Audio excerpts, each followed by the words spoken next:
नमस्कार सभी को। आज मैं आपको कक्षा 5वीं के बुद्धिमत्ता विषय का घटक तर्क संगत व अनुमान को समझाने जा रहा हूँ। तर्क संगत और अनुमान में दो घटक होते हैं, एक भाषिक और एक अभाषिक।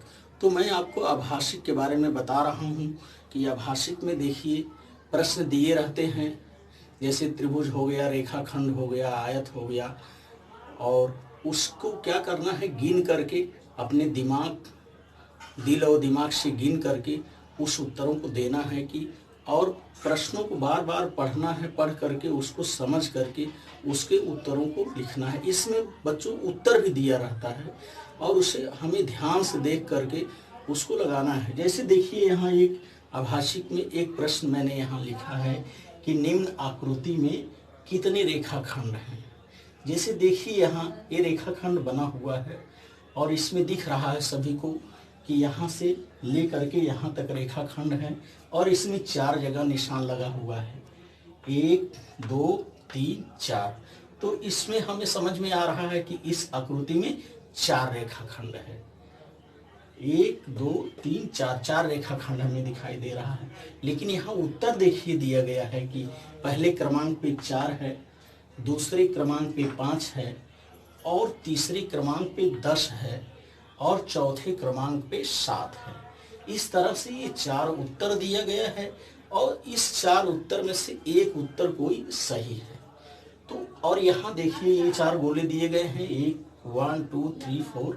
तो जो उत्तर हमें सही मिल रहा है उसको क्या करना है, हमें रंगना रहता है, तब जाकर के हमारा सवाल वो सही होता है। तो देखिए इस प्रकार के प्रश्नों को लगाने का नियम है, तो इसको हम लगाएंगे कैसे और उसको कैसे समझेंगे।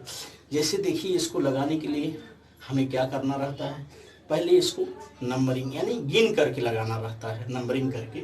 जैसे देखिए मैं क्या कर रहा हूँ, इसको यहाँ 1 मैंने लिखा, यहाँ 2 लिखा, यहाँ 3 और यहाँ ये 4।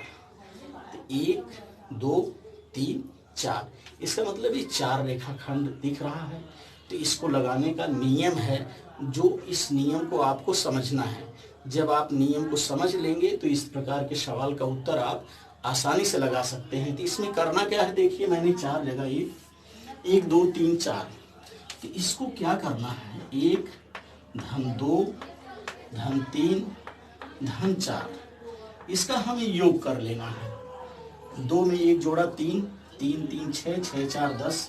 इसका मतलब इन 1 2 3 4, 1 2 3 4 इनका योगफल 10 आ रहा है और यहाँ 3 नंबर पर 10 है। तो इसका उत्तर हमें इसी को समझना है कि ये इसका नंबर ये 10, इसमें 10 रेखाखंड है। इस विधि से जब हम लगाएंगे तो हमें पता चलेगा कि इसमें 10 रेखाखंड है और 1 2 3 ये 3 नंबर वाले कॉलम को हमें क्या करना है, इसको गोल, इसको रंग देना है। अब यदि हम अनुमान से लगाते हैं, अनुमान से लगाएंगे तो हमारा उत्तर गलत हो जाएगा। जैसे देखिए हम अनुमान से लगाते हैं, एक रेखाखंड 1 2 3 4, 4 यहाँ है, 4 रेखाखंड नहीं है, ये इसका उत्तर नहीं है। इसके बाद 4 के बाद हम पूरा एक यहाँ से यहाँ तक गिन लिए, बड़ा रेखाखंड 5 ये भी नहीं है। इसी तरह से हम इसको काउंट करेंगे। जैसे देखिए यहाँ से लेकर के ये 4 रेखाखंड हो गया, उसके बाद यहाँ से यहाँ तक ये 5 रेखाखंड, 5 हो गया। उसके बाद यहाँ से यहाँ तक 6 रेखाखंड, उसके बाद यहाँ से यहाँ तक 7 हो गया। 7 के बाद इसी तरह से यहाँ से देखिए, यहाँ से यहाँ तक 8 और यहाँ से यहाँ तक 9। तो इस तरह से हमें इसका उत्तर सटीक मिलेगा नहीं। इसके लिए हमें नियम से ही लगाना है और इसका नियम यही है, इसको हम नंबरिंग कर लेंगे, नंबर डाल लेंगे। नंबर डालने के बाद इससे हम जोड़ लेंगे, जोड़ने के बाद जितनी संख्या हमारी आती है वही हमारा उत्तर है। तो इस सवाल में बच्चों 10 आ रहा है, तीसरे नंबर पर 10 है, इसलिए ये 3 नंबर का क्रमांक सही होगा और यही उसका सटीक उत्तर होगा। हाँ, तो तर्क संगत और अनुमान में के आभाषिक वाले घटक में तर्क संगत और अनुमान के आभाषिक वाले घटक के प्रश्न क्रमांक 2 को देखिए। ये प्रश्न नंबर 2 है, ये प्रश्न क्रमांक 2 है। और जिस तरह से मैंने पहले प्रश्न को बताया उसी तरह से उसी प्रकार का ये दूसरा प्रश्न है कि निम्न आकृति में कितने रेखाखंड हैं।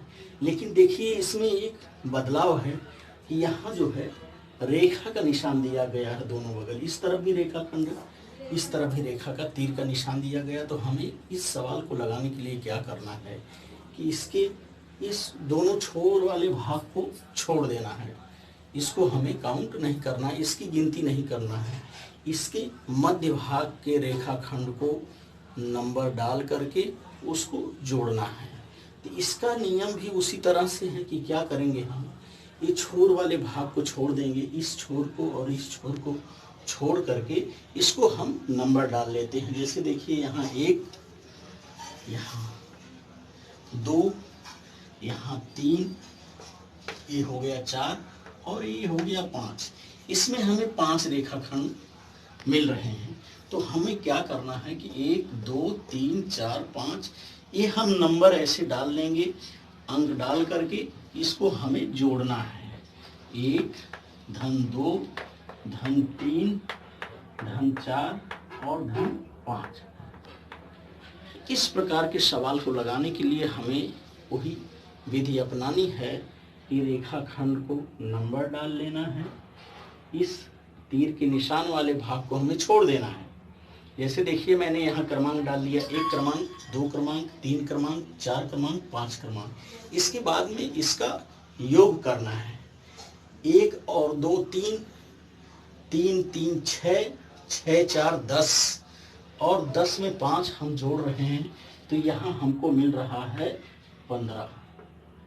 अब हमें देखना है कि किस क्रमांक पे 15 है। पहले क्रमांक पे 5 है, दूसरे क्रमांक पे 15 है, तीसरे क्रमांक पे 7 है, चौथे पे 20 है। तो इसका मतलब यहाँ ये 2 क्रमांक पर 5 मिल रहा है, तो यही हमारा उत्तर है। और यहाँ देखना हमें 2 क्रमांक को हमें क्या करना है, इसको ऐसे रंग देना है। इस 2 क्रमांक वाले को हमें रंग देना है। तो इसमें हमें पता चल गया कि इसमें 15 रेखाखंड है। तो इस प्रकार की सवाल को लगाने के लिए हमें क्या करना है कि रेखाखंड हो, आकृति को देखने के बाद उसको हमें नंबर कर डाल लेना है, 1 2 3 गिनती लिख लेना है। अब उस गिनती के क्रमांक को लिख करके बाद में हमें उसको जोड़ना है। जोड़ करके जितना उत्तर मिलता है वही हमारा आंसर होगा। इस तरह से ये आभाषिक में तर्क संगति और अनुमान वाले सवाल को हमें लगाना है। आभाषिक में आगे देखिए प्रश्न क्रमांक 3 है। यहाँ एक कोण बना हुआ है। प्रश्न है दी गई आकृति में कोणों की संख्या कितनी है, कि ये आकृति है इसमें कितने कोण हैं। और देखिए इसके उत्तर वाले ऑप्शन में पहले नंबर पे 4 है, दूसरे नंबर पे 5 है, तीसरे नंबर पे 6 है और चौथे नंबर पे 7 है। पहले नंबर पे 4, दूसरे पे 5, तीसरे पे 6 और चौथे पे 7 है। इस सवाल को भी हमें उसी तर्क से लगाना है। क्या करना है कि इसके कोणों को अनुक्रमांक दे करके हमें जोड़ लेना है। कि जैसे ये हमारा सवाल है, अब इसे हमें अनुक्रमांक दे लेना है। अनुक्रमांक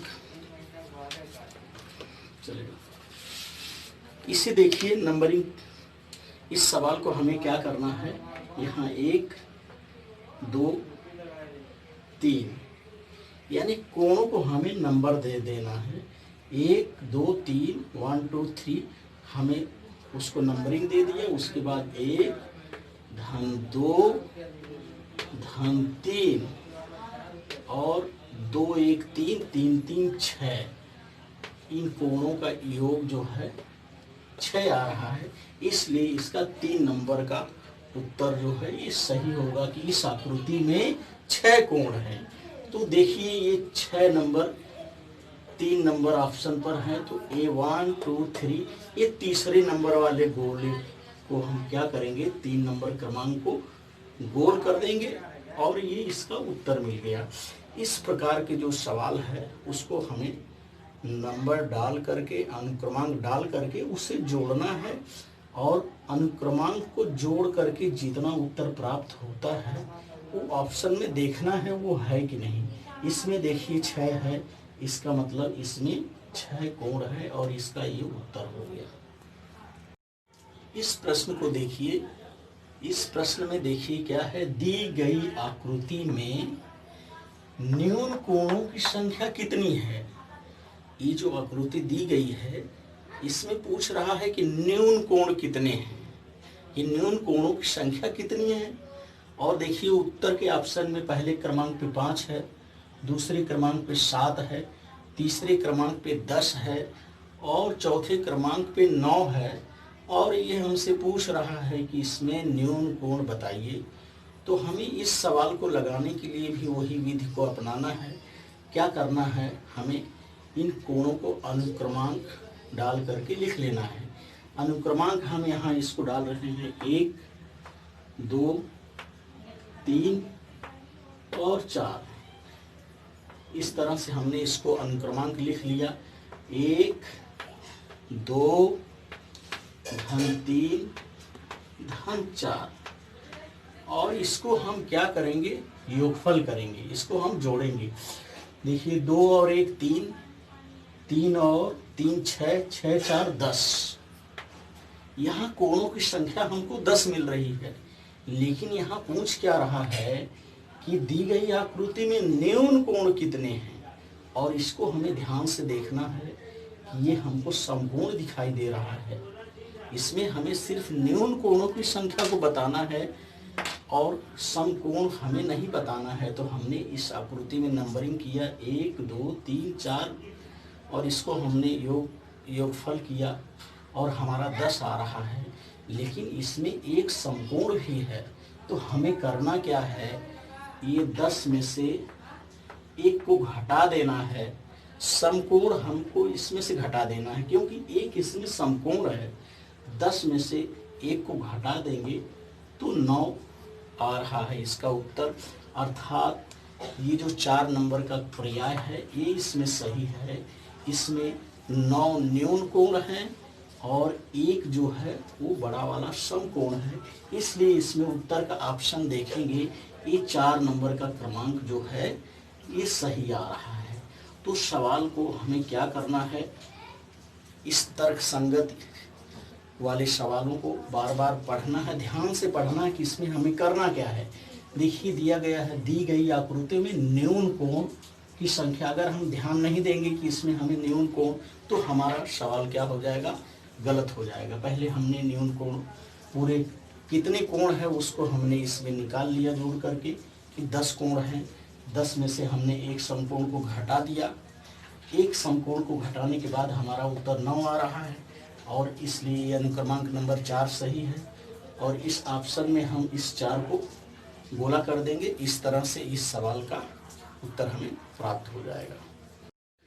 तर्क संगत और अनुमान के आभाषिक वाले उप घटक में आगे देखिए, आगे 5वें सवाल है और इस सवाल को ध्यान से देखिए। इसमें त्रिभुज बना हुआ है और ये यहाँ क्या पूछ रहा है, देखिए दी गई आकृति में कुल त्रिभुजों की संख्या कितनी है। ये जो त्रिभुज दिया गया है इसमें कितने त्रिभुज है। तो इस सवाल को भी हमें उसी आधार पे लगाना है कि त्रिभुजों के अंक, इसको नंबरिंग हमें कर लेना है, अंक इसको लिख लेना है हमें 1 2 3 4 5।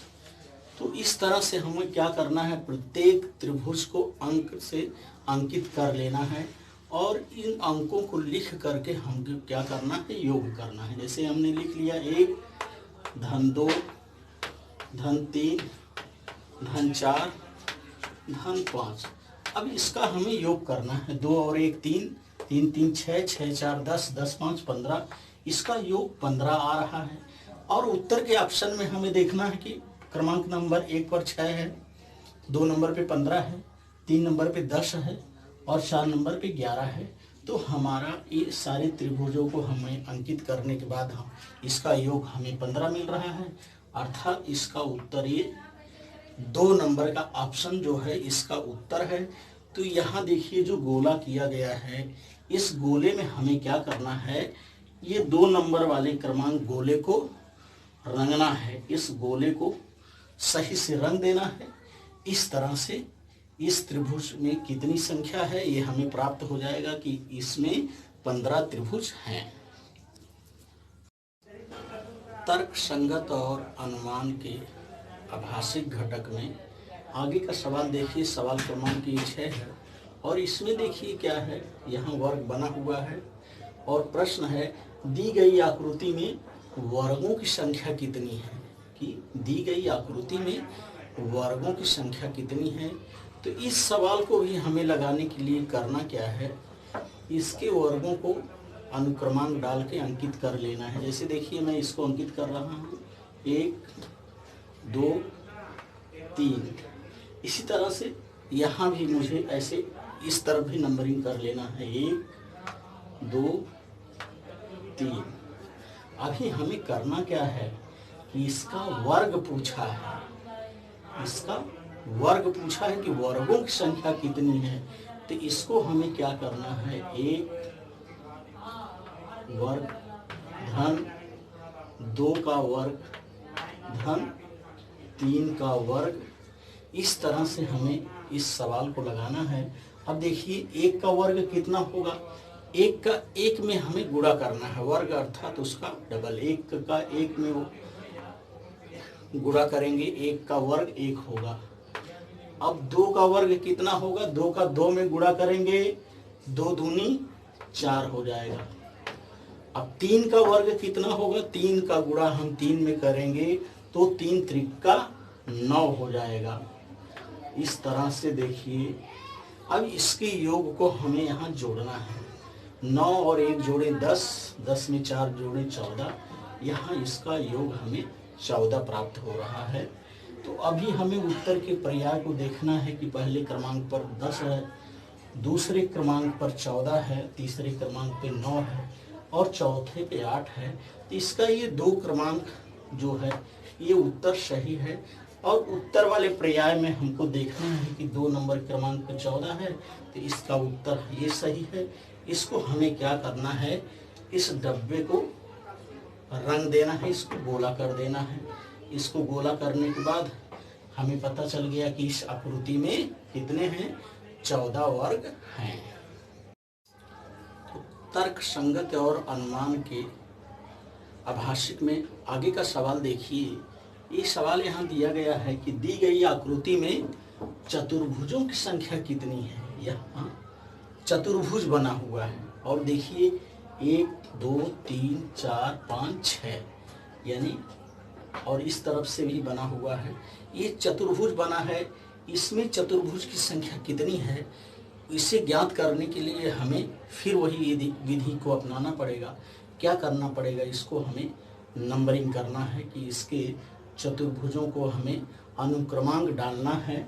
अब देखिए मैं अनुक्रमांक लिख रहा हूँ यहाँ से 1 2 3 4 5 और ये 6। इसका हमें क्या करना है, योग करना है। इस तरह से मैंने यहाँ नीचे की तरफ भी मैं नंबरिंग कर रहा हूँ, यहाँ 1 और यहाँ 2। अब 1 और 2 इन दोनों का योग हो जा रहा है 3, इसका योग हो गया, इसका योग 3 हो जा रहा है। इसी तरह से 1 2 3 4 5 6 इसका भी हमें योग करना है। और इसका योग देखिए 2 और 1 3, 3 3 6, 6 4 10, 10 5 15, 15 6 21 हो रहा है। इसका योग बच्चों हमें 21 प्राप्त हो रहा है। अब ये चतुर्भुजों की संख्या को ज्ञात करने के लिए यहाँ योग 21 मिल रहा है, यहाँ योग 3 मिल रहा है। तो हमें करना क्या है, 21 में 3 का गुणा कर देना है। 21 ये 3 में 3 गुणे 21, 21 में 3 का गुणा करने पर हमें मिल रहा है 21 का पहाड़ा हम 3 बार पढ़ेंगे, 21 21 21 दूनी 42 21 त्रिक 63 अर्थात 63 अंक हमें यहाँ प्राप्त हो रहा है। अब ये उत्तर के ऑप्शन में देखिए, पहले क्रमांक पर 12 है, दूसरे क्रमांक पे 24 है, तीसरे क्रमांक पे 63 है, 63 है, और चौथे पे 42 है। इसका मतलब 21 का गुणा 3 बार करने पर 63 आ रहा है, अर्थात ये 3 क्रमांक पर्याय जो है ये सही है। और उत्तर के पर्याय में हम देखेंगे तो 3 नंबर को हम क्या करेंगे, इसको गोल कर देंगे। इस तरह से हमें यह पता चल जाएगा कि इसमें इस आकृति में कितने चतुर्भुज हैं। तो इस तरह से बच्चों ये तर्क संगत और अनुमान के सवाल हैं, जिसको कि हमें सोचकर समझ करके और अपने दिमाग से इसको लगाना है और समझना है। धन्यवाद।